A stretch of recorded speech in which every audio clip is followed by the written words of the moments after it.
بسم الله الرحمن الرحيم. ويكلم الناس في المهد وكهلا ومن الصالحين.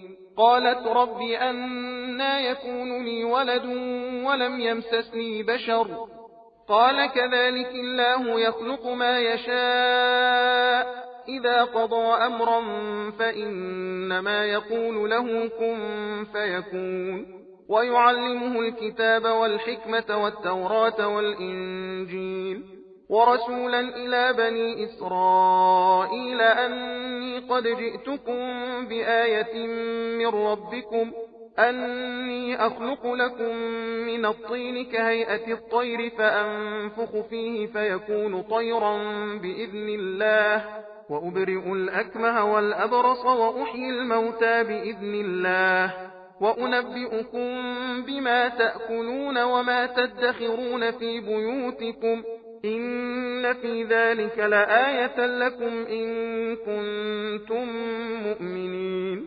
ومصدقا لما بين يدي من التوراة ولأحل لكم بعض الذي حرم عليكم وجئتكم بآية من ربكم فاتقوا الله وأطيعون إن الله ربي وربكم فاعبدوه هذا صراط مستقيم.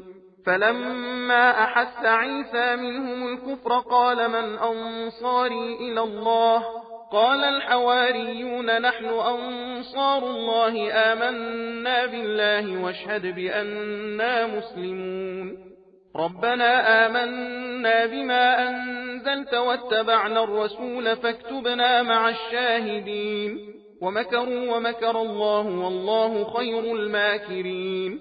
إذ قال الله يا عيسى إني متوفيك ورافعك إلي ومطهرك من الذين كفروا وجاعل الذين اتبعوك فوق الذين كفروا إلى يوم القيامة ثم إلي مرجعكم فأحكم بينكم فيما كنتم فيه تختلفون. فأما الذين كفروا فأعذبهم عذابا شديدا في الدنيا والآخرة وما لهم من ناصرين.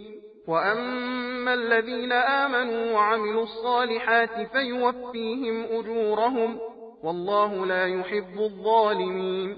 ذلك نتلوه عليك من الآيات والذكر الحكيم. सबील कुरान हिदायत का रास्ता।